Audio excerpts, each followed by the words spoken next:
Hey guys, Banana Lock here. Welcome back to another Watch of Realms video. We're back with the Grimmscale invasion, which is the Abyss boss in a challenge mode event. And we stand a chance to get this couple of rewards here. And over here, we've gotten the score of about 400k. That's, I think, the maximum that we can go to because we don't have Kigiri at A3 at all. So you can look at the rankings. It's pretty much the same scores that we're seeing as the same lineups that we're seeing. So it's the Watcher team with Poison, either that or you're gonna get what else do we have? Yeah, it's pretty much the same. We also have the usual Inferno teams as well that work great here. And we have an interesting one here, Pope, Ingrid, Talon, and this guy got 495k. But he does have A3 Kigiri, so that's probably one of the big contributing factors. And then we even have a... Okay, I think this is a Talon tank? I'm not sure. Yeah, but once again, Kigiri A5, I think that's what's carrying most of this guy's team.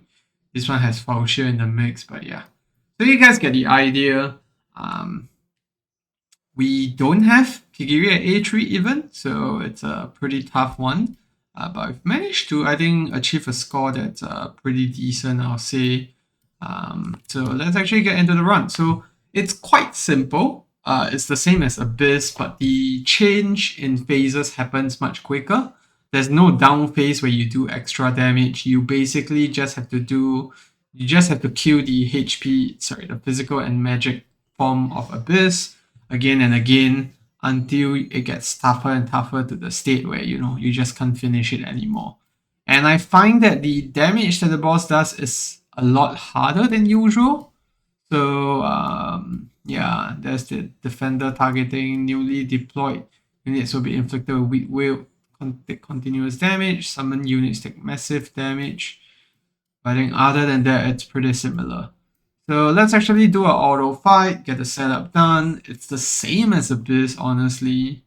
And I'll show you guys how you actually decide what to use when... Yeah.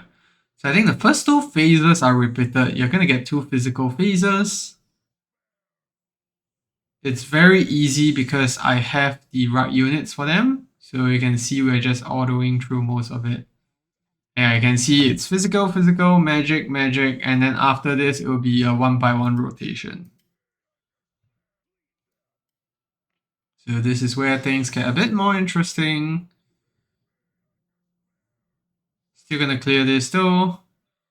After Psalm Search, instead of doing another Raw, he's gonna do his last spell and go into the shield mode. So that's the other big difference as well. So ultimate cycling can be a bit tricky because you don't get enough time to actually use one ultimate like every phase. And when I talk about ultimate here, I'm talking about Alien's ultimate, which is pretty handy at times. So now it's the physical phase again. Just gonna do the Wukong ultimate there. You get a Storm Search, and right after this, it's gonna be the Room's Wrath, and then you go into a shield phase. So all you have to do is to break this shield and then the attack continue. There's no down phase, but the boss stays down for a while.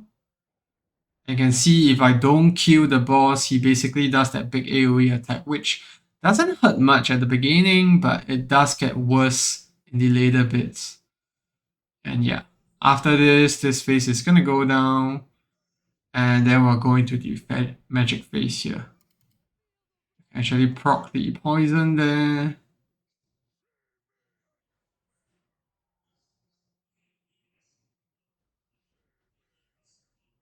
Go. And then it will be the Meteoric Deluge here. So let's proc the Kigiri out. Oops. Numera dies. Yeah, you see there's this random procs where sometimes things just randomly die. And yeah, you can see things start dying from here. It's pretty much GG for us because we don't have any units that can actually do those that can do magic damage. But you guys get the idea. Let me now wind up my auto run. The thing that you can do to maximize your score here is to just see whether you can break these shields. If you can break the shields, then just focus on that and save your ultimates for the shield only, because you just want to get to the end of the phase and then move on to the next one where your score just keeps accelerating. So let's see if our auto works here to get to that 400k score. I had to slow down the last two phases specifically to like time Fursies out, for example, because the seismic slams like this one right here in the later stages hurt quite a bit, and my Numera just isn't able to tank up to those. She can get like 2 shots from those if I don't time my Fursie heals well. I have that. And yeah. I'll wind up to the next phase instead here. And this is where our units started dying in the last round. So let's see if we can change that.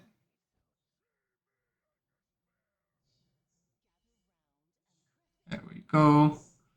And now we move off to the last phase. I think the timings are a bit off here. I don't remember my alien doing ultimate that early on. But let's see how far this auto goes.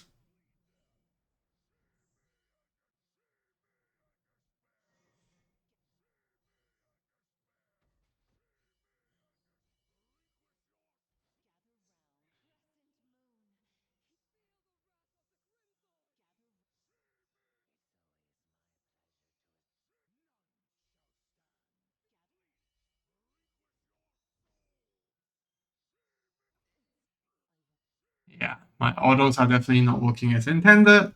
But you guys get the point. I'm not going to try to replicate that run because there's just a lot of layers of ING involved. But it's a pretty straightforward event. I'll say that if you do not have the right heroes like myself, I don't have A3 Kigiri. If you have the full poison team, I think this is the full extent of where you'll get to. I may swap out Moradin, maybe try to squeeze in Arrogance instead, but I think that the uh, vulnerability for physical and magic damage that Moradin does is way more useful than Arrogance itself. I'm just probably going to keep this as it is and see whether we can figure out a better run. But let's take a look at gear before we go. Torador in a Morel set, as well as a Cadaver Dagger. And then Wukong in a quad set with Soulbound Arcana. A maxed out artifact. Kigiri in Cataclysm set. And then the Demonic Relic. I don't have him on the Watcher Ring, on the Nightmare Ring instead. And I don't have a quad on him because he's only A0, so it doesn't do much damage. Then Moradin, I have him on the Esotericist Ring, just to give him more ultimates. And then his exclusive artifact. Even at level 1, I think that's better. And then Furcy, Tears Bomb, Nestia with Wicked Vengeance, Tear Twilight, and then with Numera as well in a quad set. And Shadow Hilt, Vaughn, and Wicked Vengeance and Soulbound Arcana set. Lots of rich regen, Bloodcaller's Claw, and then we have Aelin, Tears Bomb, and last but not least we have Diao Chan, along with Phoenix Feather Fan, which is his exclusive. Yeah, that's game for the video. I hope that was helpful. Apologize that I couldn't get to the actual run. I am honestly a bit lazy to get to it, but yeah. You basically can just keep redoing it. Try to time your Furcy and Alien ultimates to actually help your DPS survives. As long as you can break these shields, I think you only have 2 chances to break the shields, because after that the 2-minute timer runs out. As long as you can do that, you can potentially actually extend your score. So yeah, that's gonna be it for the video. See you in the next one. Goodbye.